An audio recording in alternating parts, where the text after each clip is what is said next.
हाय दोस्तों, स्वागत है आपके अपने चैनल जीके वाईराम दोस्तों। साथ साथ में हमारे आज के वीडियो में भी आपका बहुत बहुत स्वागत है। और दोस्तों, आज मैं आपके लेकर आया हूँ एक नया वीडियो। और इस वीडियो में दोस्तों मैं आज आपको बताऊंगा जैन धर्म के बारे में।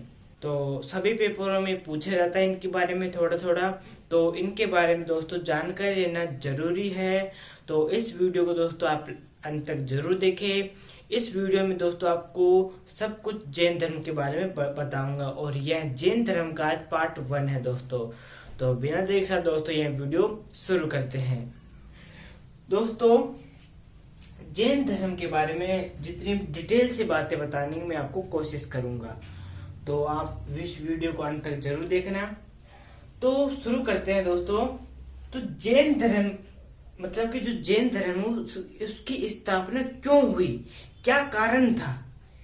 तो पेपर में पूछा जाएगा दोस्तों क्वेश्चन कि जैन धर्म की स्थापना करने का कारण क्या था, क्यों की जैन धर्म की स्थापना। तो इसका आंसर आपको लिखना है दोस्तों कि जैन धर्म की स्थापना क्यों की, क्योंकि वैदिक कर्मकांडी दोस्तों जो वैदिक कर्मकांडी व्यवस्था थी उसमें सुधार लाने के लिए, मतलब कि उसमें बदलाव लाने के लिए, उसमें कुछ नया करने के लिए दोस्तों जैन धर्म की स्थापना की। दूसरी वर्ण व्यवस्था में दोस्तों सुधार लाने के लिए भी जैन धर्म की स्थापना की थी। वर्ण व्यवस्था में है दोस्तों, वर्ण व्यवस्था में पंडित, क्षत्रिय, वैश्य और शूद्र आते हैं दोस्तों। तो इन सभी जो थे उनमें सुधार लाने के लिए, मतलब कि वर्ण व्यवस्था में सुधार लाने के लिए दोस्तों जैन धर्म की स्थापना की थी। समझ में आ गया दोस्तों। अगला, छुआछूत और अंधविश्वास। क्या दोस्तों, छुआछूत जो छुआछूत रहती है दोस्तों, और जो अंधविश्वास है दोस्तों उसमें सुधार लाने के लिए, उसको हटाने के लिए दोस्तों जैन धर्म की स्थापना हुई। समझ में आ गया दोस्तों क्यों हुई। वैदिक कर्मकांडी, वर्ण व्यवस्था और छुआछूत और अंधविश्वास में सुधार लाने के लिए, इसलिए दोस्तों जैन धर्म की स्थापना की थी। दोस्तों ईसा पूर्व की, क्या दोस्तों, ईसा पूर्व की 6वीं सदी में, क्या दोस्तों, ईसा पूर्व की 6वीं सदी में दोस्तों सभी जगह धर्म सुधारक आंदोलन हुए। क्या हुए दोस्तों, धर्म सुधार आंदोलन हुए दोस्तों भारत में नहीं, सभी जगह पर दोस्तों अलग अलग देशों में दोस्तों अलग अलग धर्मों की स्थापना हुई। जैसे यहाँ जैन धर्म और बुद्ध धर्म की स्थापना हुई थी, वैसे अलग अलग देशों में दोस्तों अलग अलग धर्मों की स्थापना हुई। अलग अलग देशों में दोस्तों धर्म सुधारक आंदोलन हुए। ठीक है दोस्तों। तो चीन में दोस्तों कन्फ्यूशियस, ये इन्होंने दोस्तों धर्म सुधार आंदोलन किया था। ठीक है दोस्तों। ईरान में जरथुस्त्र और यूनान में परमानाइडस, प्लेटो और अरस्तु, इन्होंने दोस्तों धर्म सुधारक आंदोलन किए।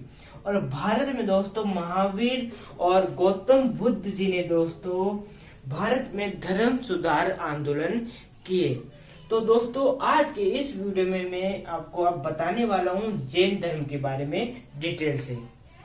तो अब दोस्तों जैन धर्म के बारे में दोस्तों आगे देख लेते हैं। दोस्तों आगे है जैन शब्द। दोस्तों जैन शब्द कौन से शब्द से बना है। तो दोस्तों जैन शब्द जिन शब्द से बना है। जिन का अर्थ होता है दोस्तों विजेता। क्या अर्थ होता है, विजेता। तो दोस्तों जैन शब्द जिन से बना है, जिसका अर्थ होता है विजेता। समझ में आ गया, कोई डाउट यहाँ तक। तो जैन धर्म में दोस्तों 24 तीर्थकर हुए। क्या हुए दोस्तों, 24 तीर्थकर थे। तीर्थकर का मतलब होता है दोस्तों पार उतारने वाला। क्या होता है, पार उतारने वाला। दोस्तों जो जैन धर्म में जो संत थे, है ना दोस्तों, जो जैन धर्म में जो संत थे दोस्तों उन्हीं को दोस्तों तीर्थकर कहते हैं। तो जैन धर्म में दोस्तों 24 तीर्थकर थे, मतलब 24 संत मुख्य। और दोस्तों हमारे पेपर में केवल 4 संतों के बारे में, मतलब 4 तीर्थंकरों के बारे में पूछते हैं ज्यादा। कौन कौन से? पहले तीर्थंकर है दोस्तों ऋषभ देव, है ना। और 22वें तीर्थंकर है वह है अरिष्ट नेमी। क्या है? अरिष्ट नेमी। और 23वें तीर्थंकर जो है वह, उनका नाम है पार्श्वनाथ। और 24वें तीर्थंकर है दोस्तों वह है महावीर स्वामी। दोस्तों हमारे पेपर में केवल इन्हीं चारों तीर्थंकर, मतलब कि इन्हीं चारों संतों के बारे में ज्यादा पूछते हैं। तो हमें बाकी के बारे में ज्यादा पढ़ना नहीं है, हमें केवल इन चारों के बारे में डिटेल से देखना है, इनके बारे में ही हमें जानकारी रखनी है।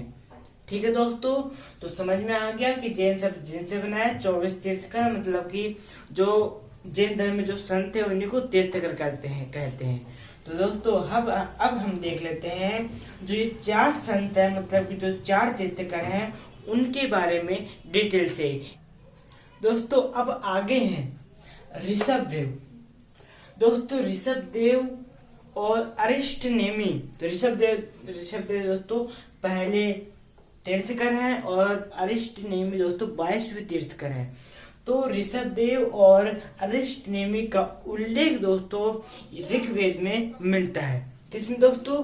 ऋग्वेद में दोस्तों अरिष्ट नेमी और ऋषभ देव जी का उल्लेख मिलता है। और ऋषभ देव जी का यजुर्वेद में भी दोस्तों उल्लेख मिलता है। समझ में आ गया? अब ऋषभ देव जी के बारे में। ऋषभ देव जी का जन्म दोस्तों अयोध्या में हुआ था। कहाँ हुआ था इनका जन्म? अयोध्या में दोस्तों ऋषभ देव का जन्म हुआ था। इनके पिता का नाम है दोस्तों नाभि देव। दोस्तों ऋषभ देव के पिता दोस्तों नाभि से प्रकट हुए थे, नाभि से उत्पन्न हुए थे, तो उनका नाम, उनके पिता का नाम नाभि देव रख दिया। तो उनके जन्म कहाँ हुआ दोस्तों? अयोध्या में उनका जन्म हुआ। और इनके पिता का नाम था दोस्तों नाभि देव और इनकी माता का नाम था मारू देवी। क्या दोस्तों? दोस्तों इनके पिता का नाम था नाभि देव और इनकी माता का नाम था मारू देवी। और इनकी 2 पत्नियां थी, पहली पत्नी यशावती और दूसरी पत्नी दोस्तों सुनंदा। तो ऋषभ देव की 2 पत्नियां थी दोस्तों, यशावती और सुनंदा। और इनके दोस्तों पुत्र, कितने पुत्र थे? तो इनके दोस्तों 100 पुत्र थे। कितने पुत्र थे? 100 पुत्र थे। और 2 पुत्रियां थी दोस्तों ऋषभ देव की। और जो 100 पुत्र थे दोस्तों उनमें से सबसे बाहुबली और सबसे तेजा प्रतापी था भरत। मतलब कि सबसे बलवान था और सबसे बुद्धिमान भी था। भरत नाम का इनका पुत्र था दोस्तों, वह सबसे तेज था, सबसे बुद्धिमान था। और दूसरे नंबर पर था बाहुबली। समझ में आ गया? और दोस्तों कहा जाता है कि इनके जो भरत नाम का जो पुत्र है उसी के नाम पर दोस्तों हमारे देश भारत का नाम रखा गया था। समझ में आ गया? तो ऋषभ देव का उल्लेख यजुर्वेद में मिलता है और इनका जन्म अयोध्या में हुआ था। इनके पिता का नाम नाभि देव था, माता का नाम मारू देवी था, पत्नी का नाम यशावती और सुनंदा था। और पुत्र 100 पुत्र थे, 2 पुत्रियां थी। 100 पुत्रों में से भरत सबसे बुद्धिमान था और सबसे प्रतापी राजा था और दूसरे नंबर पर था बाहुबली। तो दोस्तों ये थी हमारे ऋषभ देव और अरिष्ट नेमी के बारे में जानकारी। तो अब दोस्तों जो अगले तीर्थंकर है दोस्तों उन्हीं के बारे में, मतलब कि 23वें तीर्थंकर जो है उनके बारे में भी दोस्तों डिटेल से देख लेते हैं। अब आगे दोस्तों 23वें तीर्थंकर पार्श्वनाथ जी के बारे में। पार्श्वनाथ जी के पिता का नाम था दोस्तों अश्वसेन। क्या था? पार्श्वनाथ जी के पिता का नाम दोस्तों अश्वसेन था और इनकी माता का नाम वामा देवी था। क्या था? इनकी माता का नाम दोस्तों वामा देवी था और इनके पिता का नाम था अश्वसेन। ठीक है, समझ में आ गया दोस्तों? और पार्श्वनाथ जी ने 30 वर्ष की आयु में ही गृह त्याग कर दिया था। गृह त्याग का मतलब होता है दोस्तों घर को त्याग करना। ये 30 वर्ष के थे यह पार्श्वनाथ जी, तभी इन्होंने दोस्तों घर को छोड़ दिया था और जंगल में तपस्या करने के लिए आ गए थे। 83 दिन दोस्तों तपस्या के बाद 84वें दिन दोस्तों संवेद पर्वत पर इन्हें ज्ञान प्राप्ति हुई। दोस्तों क्वेश्चन पूछा जाएगा पार्श्वनाथ जी को कौन से पर्वत पर ज्ञान की प्राप्ति हुई थी। तो संवेद पर्वत जो कि झारखंड में है दोस्तों, वहीं इनको ज्ञान की प्राप्ति हुई थी, मतलब कि इनको ज्ञान प्राप्त हुआ था। समझ में आ गया। और आगे है दोस्तों वज्जी सिंह के राजा दोस्तों, इनका नाम था सिद्धार्थ। जो वज्जी सिंह के राजा थे दोस्तों सिद्धार्थ, जो सिद्धार्थ वज्जी सिंह के राजा थे वह पार्श्वनाथ जी के शिष्य थे। क्या थे? शिष्य। और दोस्तों पार्श्वनाथ जी के जो बहुत सारे शिष्य थे, उन सभी को दोस्तों निर्ग्रंथ कहा है। क्या कहा कहते हैं? निर्ग्रंथ कहा है दोस्तों। जो पार्श्वनाथ जी के जो शिष्य थे दोस्तों, उनको निर्ग्रंथ कहा है। समझ में आ गया। अब दोस्तों पार्श्वनाथ जी ने कौन सी शिक्षाएं दी थी? तो 4 शिक्षाएं दी थी। अहिंसा, सत्य, असत्य, अपरिग्रह। ये 4 शिक्षाएं दोस्तों पार्श्वनाथ जी के द्वारा दी गई है। तो आपको कैसे पूछा जा सकता है दोस्तों कि पार्श्वनाथ जी ने कौन सी शिक्षाएं दी थी? तो ये सभी 4 शिक्षाएं अहिंसा, सत्य, असत्य, अपरिग्रह, ये सभी शिक्षाएं दोस्तों पार्श्वनाथ जी ने दी थी। और इनके पिता का नाम अश्वसेन था, माता का नाम वामा देवी था। 30 वर्ष की आयु में ही गृह त्याग कर दिया था। और 83 दिन तपस्या के बाद दोस्तों 84वें दिन संवेद पर्वत पर इन्हें ज्ञान की प्राप्ति हुई थी। और इनके सिद्धार्थ इनके शिष्य थे। तो अब दोस्तों जो 24वें और लास्ट जो तीर्थकर है महावीर, और उनके बारे में भी दोस्तों डिटेल से देख लेते हैं। अब आगे हैं दोस्तों 24वें तीर्थकर महावीर जी। दोस्तों इनके बारे में भी हम डिटेल से देखेंगे दोस्तों। तो महावीर जी का जन्म कब हुआ दोस्तों? महावीर जी का जन्म हुआ था दोस्तों 540 ईसा पूर्व में। कब दोस्तों? 540 ईसा पूर्व में दोस्तों महावीर जी का जन्म हुआ था। और इनके बचपन का नाम था वर्धमान। क्या था दोस्तों? महावीर जी के बचपन का नाम दोस्तों वर्धमान था। और इनके पिता का नाम था सिद्धार्थ। क्या था दोस्तों? महावीर जी के पिता का नाम था दोस्तों सिद्धार्थ। जो दोस्तों इनके पिता है सिद्धार्थ, वह पार्श्वनाथ जी के शिष्य थे। अभी हम पढ़े थे थोड़ी देर पहले, तो वही है सिद्धार्थ इनके पिता। और इनकी माता का नाम है दोस्तों त्रिशला। क्या है? महावीर जी की माता का नाम है दोस्तों त्रिशला। समझ में आ गया।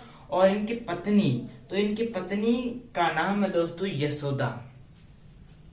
क्या है दोस्तों महावीर जी की पत्नी का नाम है दोस्तों यशोदा। और इनकी पुत्री का नाम है प्रियदर्शना। क्या है दोस्तों? महावीर जी की पुत्री का नाम है दोस्तों प्रियदर्शना। दोस्तों महावीर जी ने 30 वर्ष की आयु में ही गृह त्याग कर दिया था। क्या कर दिया था दोस्तों? मतलब 30 वर्ष की आयु में ही दोस्तों इन्होंने महावीर जी ने घर को त्याग दिया था और जंगल में दोस्तों तपस्या करने के लिए निकल गए थे। फिर दोस्तों 30 वर्ष की आयु में दोस्तों उन्होंने घर त्याग किया और तपस्या में लग गए। और जब 42 वर्ष के हुए, और जब 42 वर्ष की आयु में दोस्तों इन्हें जुम्बिये ग्राम के निकट रिजु पालिका नदी के तट पर दोस्तों इन्हें ज्ञान की प्राप्ति हुई। दोस्तों आपसे क्वेश्चन पूछा जा सकता है कि महावीर जी को ज्ञान की प्राप्ति किस जगह पर हुई थी? तो 42 वर्ष की आयु में हुई थी जुम्बिये ग्राम के निकट रिजु पालिका नदी के तट पर इन्हें ज्ञान की प्राप्ति हुई थी। दोस्तों एक बात आपको बताने भूल गया हूँ कि जब 30 वर्ष की आयु में दोस्तों इन्होंने गृह त्याग किया था। तो गृह त्याग करने से पहले इन्होंने नंदीवर्धन से आज्ञा प्राप्त की थी। अब आप पूछोगे दोस्तों कि नंदीवर्धन क्या है, तो नंदीवर्धन है दोस्तों महावीर जी के बड़े भाई। कौन है? नंदीवर्धन दोस्तों महावीर जी के बड़े भाई है।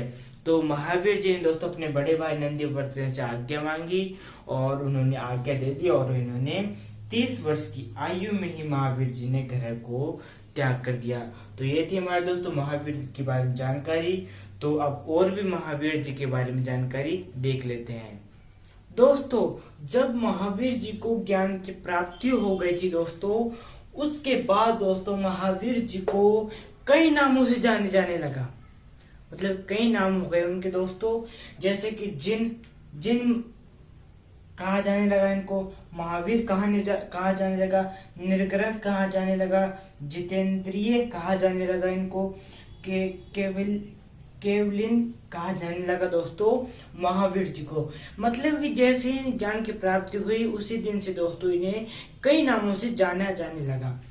जिन मतलब कि विजेता, ठीक है, महावीर और निर्ग्रंथ। महावीर मतलब कि महान है जो वीर, मतलब कि महान है जो वीर।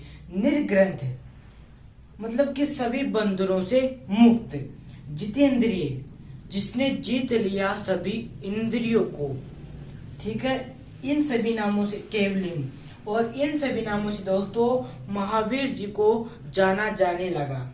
ठीक है दोस्तों, अब आगे है महावीर जी के बारे में जानकारी। इन्होंने महावीर जी ने पहला उपदेश दोस्तों राजगृह के निकट विपुल चूल पहाड़ी पर दिया था। कहाँ पर दिया था दोस्तों क्वेश्चन पूछा जाएगा कि महावीर जी ने अपना पहला उपदेश कहाँ दिया था, तो कहाँ दिया था? राजगृह के निकट विपुल चूल पहाड़ी पर दोस्तों इन्होंने अपना पहला उपदेश दिया था। समझ में आ गया दोस्तों? कोई डाउट यहाँ तक? अब है आगे है इनके महावीर जी के प्रथम शिष्य कौन थे, क्या नाम था उनका। तो महावीर जी के दोस्तों प्रथम शिष्य थे वह थे जामाली। महावीर जी के दामाद का नाम जामाली था, और दोस्तों जो जामाली जो इनके प्रथम शिष्य थे वही इनके दामाद थे। महावीर जी के दामाद का क्या नाम था? जामाली, और इनके प्रथम शिष्य कौन थे? जामाली। मतलब कि महावीर जी के प्रथम शिष्य कौन थे? इनके दामाद थे। समझ में आ गया? अब आगे है इनकी प्रथम महिला शिष्या कौन थी। इनकी प्रथम महिला शिष्या मतलब कि या शिष्या। तो इनकी प्रथम महिला शिष्या कौन थी? तो वह थी चंदना। क्या थी? कौन थी? चंदना दोस्तों इनकी प्रथम महिला शिष्य थी। जो चंदना थी वह चंपा नरेश की पुत्री थी।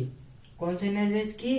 चंपा नरेश की पुत्री थी दोस्तों चंदना, जो कि महावीर जी की प्रथम महिला शिष्य थी। समझ में आ गया दोस्तों महावीर जी ने अपने शिष्यों को 11 गणधरों में विभाजित किया हुआ था। कितने?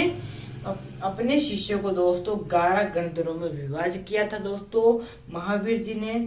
और जब महावीर जी की मृत्यु हुई तो इन 11 गणधरों में से एक आर्य सुधर्मन एक ऐसा गंधर्व था दोस्तों जो कि जीवित था। जब महावीर जी की मृत्यु हुई उसके बाद दोस्तों एक ही गंधर्व जीवित बचा था दोस्तों।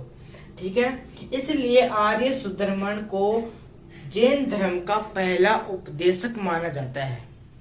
क्या माना जाता है? पहला उपदेशक माना जाता है दोस्तों आर्य सुधर्मन को दोस्तों।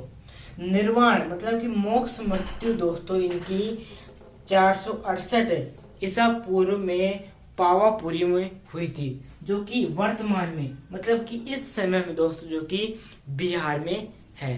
तो समझ में आ गया महावीर को किन के नाम से जाने जाने लगा। जिन महावीर निर्ग्रंथ जितेंद्रिय केवलिन। पहला उपदेश राजगृह के निकट विपुल पहाड़ी पर दिया। प्रथम शिष्य जामाली। प्रथम महिला शिष्या चंदना। और अपने शिष्य को कितने गणधरों में बांटा? 11 गणधरों में। और इनकी मृत्यु 1468 ईस्वी पूर्व में पावापुरी में हुई थी, जो कि अभी बिहार में है। समझ में आ गया। तो महावीर जी के बारे में दोस्तों अब आगे भी जानकारी देख लेते हैं, क्योंकि ये बहुत ही महान व्यक्ति थे। अब दोस्तों आगे हैं जैन धर्म की शिक्षाएं। जैन धर्म में क्या शिक्षाएं दी गई थी दोस्तों? तो अनुव्रत में आती है दोस्तों ये शिक्षाएं। तो अहिंसा, सत्य, असत्य, अपरिग्रह, ब्रह्मचर्य, ये 5 शिक्षाएं दोस्तों जैन धर्म में दी गई थी। अहिंसा का मतलब है दोस्तों कि मन, वचन, कर्म से हमें हिंसा नहीं करनी है। मन से मतलब कि किसी को भी मन को या किसी के दिल को दोस्तों दुखाना नहीं है। एक प्रकार से किसी के दिल को दुखा देते हैं, ठेस पहुंचाते हैं, तो एक प्रकार से दोस्तों वह हिंसा ही हुई। तो ये हिंसा नहीं करनी है हमें। वचन मतलब कोई किसी को भी वचन दिया है तो उसको तोड़ना नहीं है। अगर हम उसके वचन को तोड़ देते हैं दोस्तों तो उसके दिल को ठेस पहुंचती है, मतलब कि एक प्रकार से हिंसा ही हुई ना। तो और कर्म से हमें हिंसा नहीं करनी चाहिए, मतलब कि अहिंसा नहीं करनी चाहिए। मन, वचन, कर्म से दोस्तों हमें हिंसा नहीं करनी चाहिए। सत्य दोस्तों, हमें केवल सत्य ही बोलना चाहिए, हमें झूठ कभी भी नहीं बोलना चाहिए, हमें केवल सत्य ही बोलना चाहिए। अशित्य मतलब कि हमें चोरी नहीं करना है, ठीक है दोस्तों। अपरिग्रह, अधिक धन संचय नहीं करना है, मतलब कि अब हमको दोस्तों अधिक धन संचय नहीं करना है, हमें अधिक धन नहीं रखना है दोस्तों, ठीक है, समझ में आ गया। ब्रह्मचर्य दोस्तों, ब्रह्मचर्य मतलब कि मन के आवेश पर नियंत्रण रखना है। जो मन का आवेश है दोस्तों उस पर हमें नियंत्रण रखना है। ये 5 शिक्षाएं दी गई थी दोस्तों जैन धर्म में। दोस्तों जो 4 शिक्षाएं हैं, अहिंसा, सत्य, असत्य और अपरिग्रह, यह 4 शिक्षाएं तो दोस्तों पार्श्वनाथ जी के द्वारा दी गई थी। और जो 5वीं शिक्षा है दोस्तों वह महावीर जी द्वारा जोड़ी गई थी दोस्तों। समझ में आ गया दोस्तों। आज की वीडियो यहीं समाप्त करते हैं दोस्तों। जैन धर्म के बारे में दोस्तों बातें आपको समझ में आ गई होगी। तो अब दोस्तों हम महावीर के बारे में बहुत बड़ा वीडियो हो जाएगा, इसलिए मैं इस वीडियो को यहीं पूरा करता हूं। तो अब अगले वीडियो में दोस्तों आगे की जानकारी देखेंगे दोस्तों। तो अगला वीडियो भी देखना नहीं भूलना, मतलब कि जैन धर्म का पार्ट 2 भी देखना नहीं भूलना, आप वही भी देखना दोस्तों। तो आज का आपको समझ में आ गया होगा, मुझे पूरा विश्वास है। तो मिलते हैं अगले वीडियो में दोस्तों। जो महावीर के बारे में आगे की जानकारी दोस्तों हम अगले वीडियो में देखेंगे। तो दोस्तों अपने माता पिता का ख्याल रखें और आप स्वस्थ रहे, व्यस्त रहे और मजे में रहे। मिलते हैं अगले वीडियो में। जय हिंद, जय भारत।